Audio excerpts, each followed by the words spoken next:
ओम शांति। 11/9/71।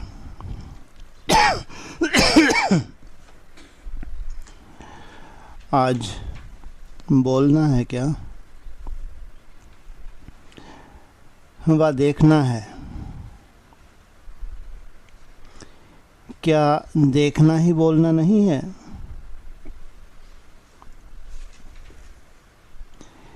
ऐसा अनुभव है कि जो कुछ बोलना हो वह मुंह से न बोल नैनों से बोलें।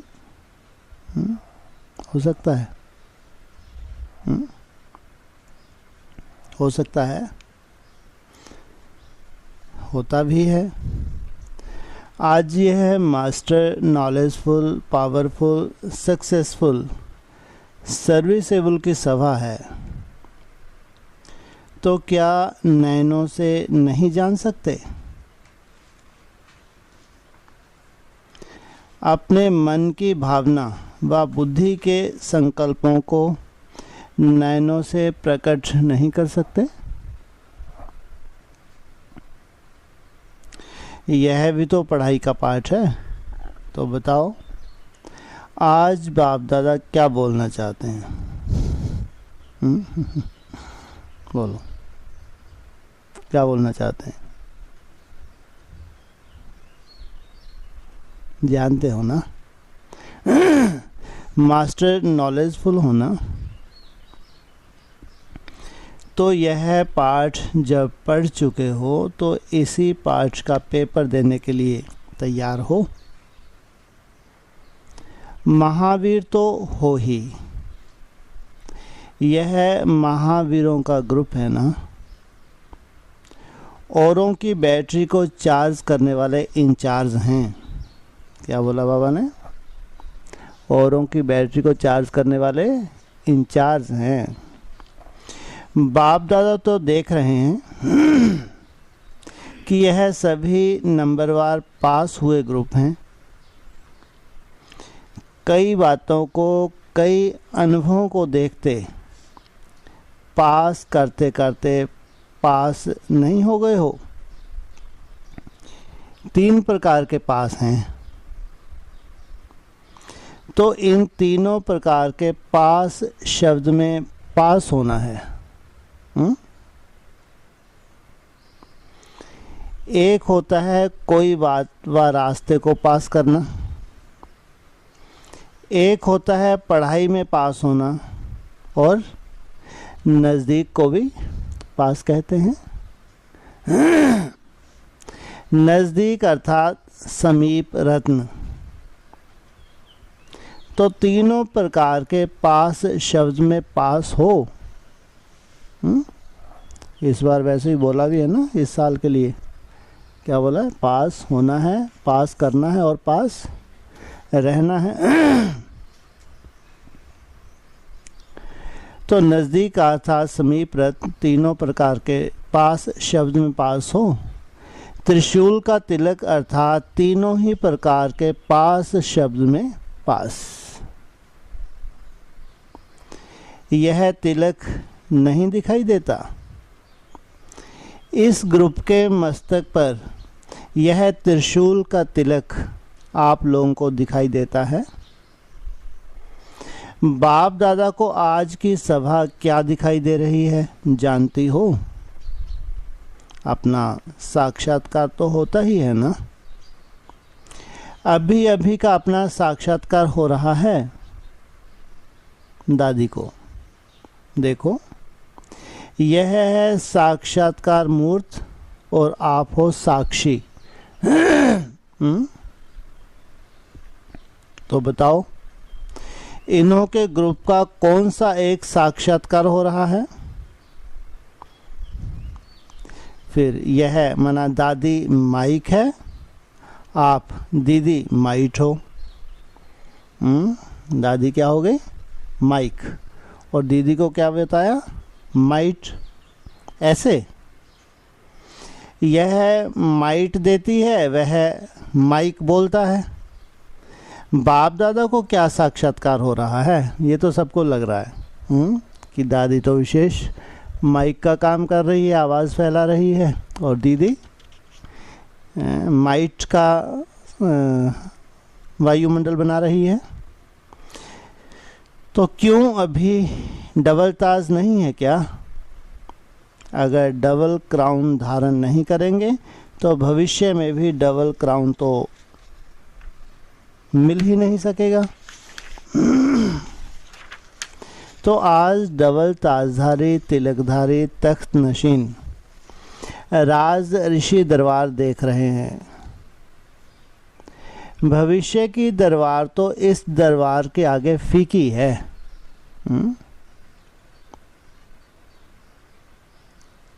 अगर अभी अभी अपना संगम युगी ताज तिलक और तख्त नशीन पुरुषोत्तम मर्यादा संपन्न स्वरूप देखो और साथ साथ अपना भविष्य स्वरूप भी देखो, तो दोनों से कौन सा रूप स्पष्ट, आकर्षण मूर्त, अलौकिक, दिव्य व रूहानी देखने में आएगा? अभी का कि भविष्य का? है अभी का? अभी का ज़्यादा अलौकिक दिव्य। तो आपने स्वरूपों का सदा साक्षात्कार करते और कराते रहते हो कि अभी पर्दे के अंदर तैयार हो रहे हो, स्टेज पर नहीं आए हो? वर्तमान समय स्टेज पर किस रूप से रहते हो? अभी की अपनी स्टेज को कहाँ तक समझते हो? एक है फाइनल स्टेज, तो फाइनल है, फाइन है, रिफाइन है। आजकल मालूम है रिफाइन भी डबल रिफाइन होता है। तो अभी रिफाइन है, डबल रिफाइन होना है व रिफाइन होना है। एक बार का रिफाइन तो पूरा हो गया ना, अभी डबल रिफाइन होने आए हो। फाइनल की डेट कौन सी है? अगर पहले से नहीं होगी तो आप लोगों के भक्त और प्रजा आपके संपूर्ण स्वरूपों का साक्षात्कार कैसे करेंगे? फिर नहीं तो आपके चित्र भी टेढ़े बांके बनाएंगे। अगर आपके संपूर्णता का फाइनल स्टेज का साक्षात्कार नहीं करेंगे तो चित्र क्या बनाएंगे? चित्र भी रिफाइन नहीं बनाएंगे। तो पहले से ही अपना संपूर्ण साक्षात्कार कराना है। अभी आपके भक्तों में गुणगान करने के संस्कार भरेंगे तो द्वापर युग में उतरते ही आपके चित्रों के आगे गुणगान करेंगे। सब आत्माओं में रीति रस्म के संस्कार तो अभी से ही भरने हैं ना, भरने का अभी समय है। फिर है प्रैक्टिकल करने का समय। जैसे जैसे आप आत्मा में सारे कल्प के पूज और पुजारीपन के दोनों ही संस्कार अभी भर रहे हैं, जितना पूज बनेंगे उसी प्रमाण पुजारीपन की स्टेज भी ऑटोमेटिकली बनती जाएगी। तो जैसे आप आत्माओं के सारे कल्प के संस्कार भरते हैं, वैसे ही आपके भक्तों में भी अभी ही संस्कार भरेंगे। तो जैसे आपका स्वरूप होगा वैसे ही संस्कार भरेंगे। इसलिए अभी जल्दी जल्दी अपने को फाइनल स्टेज पर ले आओ। ऐसी फाइनल स्टेज बनाओ जो अब भी फाइन ना पड़े। जो डबल रिफाइन हो जाएंगे उनको फाइन नहीं पड़ता।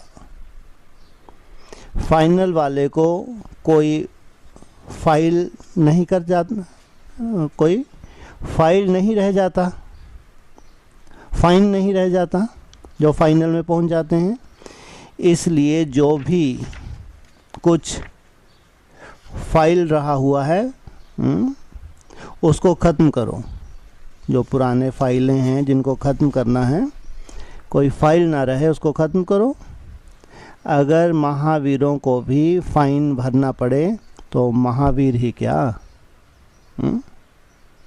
इसलिए सुनाया कि आज बोलना नहीं है, इशारे से ही समझने वाले हैं। यह तो ताज तख्त नशीन ग्रुप है, तो वह सुनने से कैसे समझेंगे।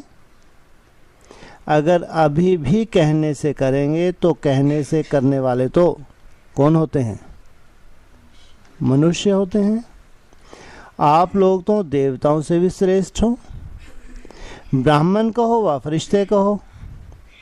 फरिश्ते इशारे से समझते हैं, फर्श निवासी कहने से समझते हैं। अच्छा, बाप दादा इस ग्रुप को सारे विश्व के सामने क्या समझते हैं? जो हो वही बताना। क्या हो? सैंपल। यह तो सारी सृष्टि को शरणागत करने वाली हैं, ना कि होने वाली। क्या मतलब? हाँ, सब आपके सामने आपकी शरण में आ जाएं, आपको किसी शरण में जाना ना पड़े। बाप दादा के सामने भी शरणागत होने वाली नहीं है, बाप को सर्वेंट बनाने वाली है। तो शरणागत हुई व शरणागत करने वाली हुई। बाप दादा को शरणागत किया, कैसे, कौन सा यादगार है? भक्ति मार्ग में।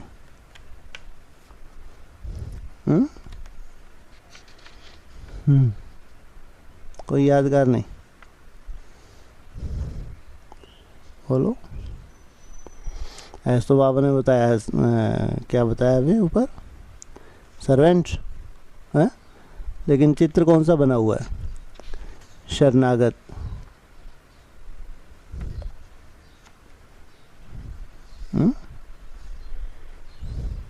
कोई चित्र नहीं। अच्छा,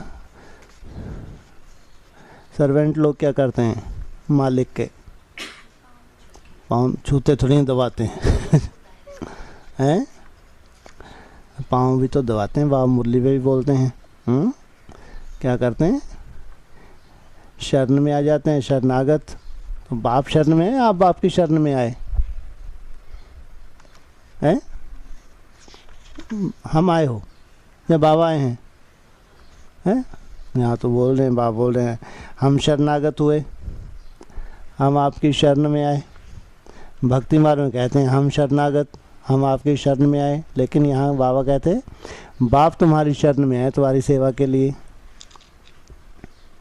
तो शरणागत हुई व शरणागत करने वाली हुई। सारी सृष्टि में भी महिमा करने योग्य शब्द हैं, वह सभी हों। आज बाप दादा संपूर्ण रूप देख रहे हैं। ये रोने गाने वाला स्वरूप नहीं देख रहे। जो छोटी छोटी बातों में जो अपने आप में वो फीलिंग आती है, बाबा ये नहीं। कौन सा स्वरूप देख रहे हैं? संपूर्ण स्वरूप देख रहे हैं। सदा फरमान बरदार उसको कहते हैं जो एक संकल्प भी विगर फरमान के ना करे। यह ग्रुप तो इसमें पास है ना? जो आज्ञा मिले। हाँ जी। सदैव अपने को फरमान बरदार के स्वरूप में स्थित कर, फिर कोई संकल्प करो। ऐसे जो संपूर्ण फरमान बरदार हैं, वही संपूर्ण वफादार भी होते हैं। यह ग्रुप तो संपूर्णता के समीप है ना। पूरी एडवांस पार्टी में यह ग्रुप कहाँ है? संपूर्णता के समीप। या कोई और ग्रुप की बात कर रहे हैं? संपूर्ण वफादारी किसको कहते हैं? वफादार का मुख्य गुण क्या होता है? उनका मुख्य गुण होता है जो अपनी भले जान चली जाए लेकिन हर वस्तु की संभाल करेंगे। तो कोई भी चीज़ व्यर्थ नुकसान नहीं करेंगे। अगर संकल्प, समय, शब्द और कर्म इन चारों में से कोई को भी व्यर्थ गवाते हो, वह नुकसान के खाते में जाता है, तो उनको संपूर्ण वफादार कहेंगे। क्योंकि जब से जन्म लिया अर्थात फरमान बरदार, आज्ञाकारी बने, ईमानदार बने। एक छोटे से पैसे में भी ईमानदार होता है।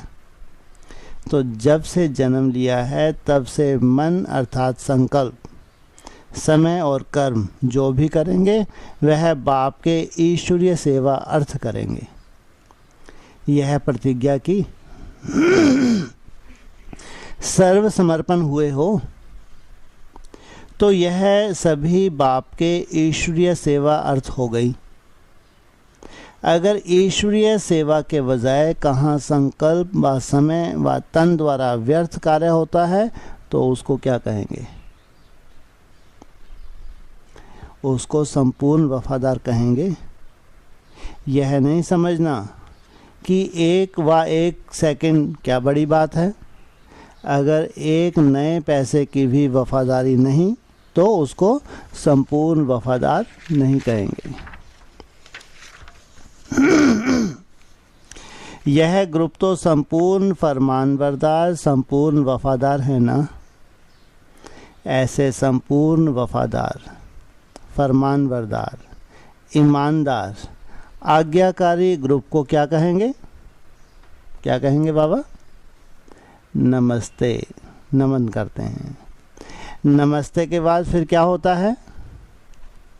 बाप तो संपूर्ण आज्ञाकारी है। एक दो को देख हर्षित हो रहे हो ना।